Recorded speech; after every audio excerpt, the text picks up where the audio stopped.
नमस्कार, मैं योगेश्वरी भारद्वाज कोसीकला मथुरा उत्तर प्रदेश से। देश की सेवा मेरी भक्ति है, हिंदी भाषा मेरी शक्ति है।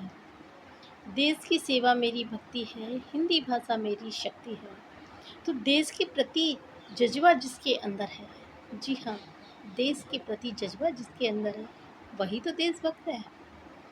क्या बड़े बड़े वीर योद्धा राजाओं ने जब अंग्रेजों से युद्ध लड़ा, बड़े बड़े वीर योद्धाओं ने उस समय जब राजाओं से ने जब अंग्रेज़ों से युद्ध लड़ा था, तो क्या अंग्रेजी भाषा को अपनाकर युद्ध किया था? नहीं ना। तो फिर अंग्रेजी को क्यों अपनाया जा रहा है? हमारे वीर योद्धा शुद्ध हिंदी भाषा बोला करते थे, शुद्ध सहज सरल, फिर भी युद्ध जीता करते थे और अपने देश के प्रति जो उनका जज्बा है वो कायम रहता था और अपनी हिंदी भाषा को भी वह उतना ही मान देते थे, उतना ही सम्मान देते थे।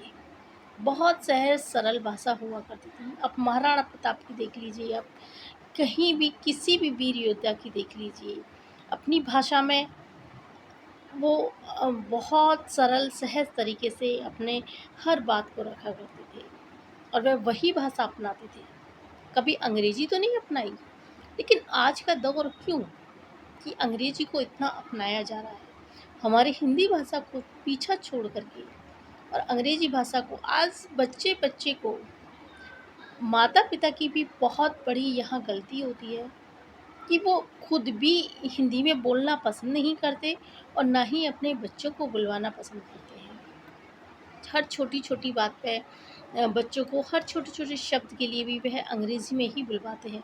अरे मंदिर जाते हो हिंदी में भाव अपनाओ, अरे मंदिर जाते हो तो वो भक्ति भाव हिंदी में लाओ, क्या वो तुम अंग्रेज़ी में लाते हो? नहीं ना। तो फिर अंग्रेज़ी क्यों अपनाते हो?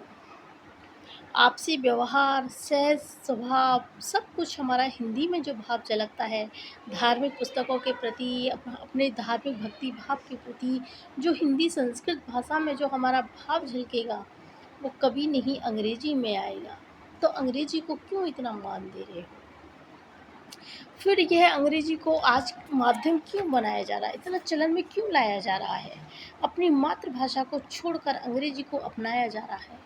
अफ़सोस होता है, अफ़सोस कि अपनी मातृभाषा को छोड़कर, अपनी राष्ट्रभाषा को छोड़ कर के, अरे हमारी राजभाषा, मातृभाषा हमारे रंग-रंग में बसी हुई वह हमारी अनमोल पूँजी हिंदी, सनातन के हर पद पे आप ले लीजिए वह हिंदी बसी हुई है, तो फिर उसको छोड़कर क्यों अंग्रेजी को माध्यम बनाया जा रहा है? अंग्रेजी में वह भाव नज़र नहीं आएगा जो हिंदी में है। अंग्रेजी में वह भाव नज़र नहीं आएगा जो हिंदी में है। धर्म ग्रंथ वेद पुराण संस्कृत हिंदी में होते हैं साहब, धर्म ग्रंथ वेद पुराण हिंदी में होते हैं साहब। भगवान के प्रति जो भाव व्यक्त करना है वह हिंदी में।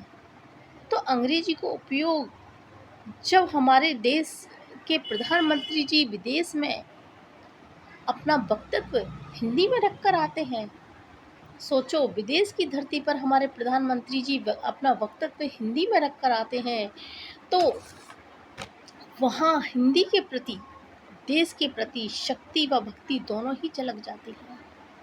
तो हमारे देश का मान कितना बढ़ जाता है जब हिंदी में उनका जब भाषण होता है। तो हिंदी को ना पीछे छोड़िए, हिंदी हमारी रंग रंग में बसी हुई वह हमारी अनमोल पूंजी है। हिंदी को ना पीछे छोड़िए, हिंदी हमारी अनमोल वह पूंजी है। हिंदी भाषा हमारी शक्ति, हिंदी के प्रति अपना योगदान देश को देकर देश के प्रति सेवा भाव आपकी भक्ति कहलाएगा। हिंदी के प्रति आपका जो योगदान रहेगा और हिंदी को अपनाना ये हमारी कोई मजबूरी नहीं है, ये हमारे रंग रंग में बसी हुई हमारी हिंदी भाषा है जो हमारी मातृभाषा राष्ट्रभाषा है।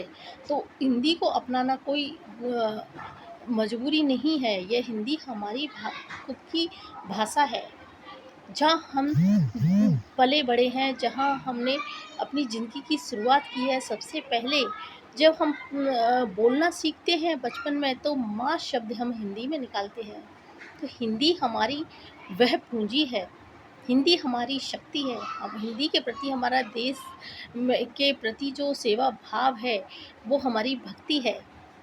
तो आप हिंदी को अपनाइए और आगे भी अपनी हमारी मातृभाषा को सभी हमारी आने वाली पीढ़ी को भी ज़्यादा से ज़्यादा अपनाएं, क्योंकि उनका भी ये माध्यम चेंज होता जा रहा है पढ़ाई के वजह से।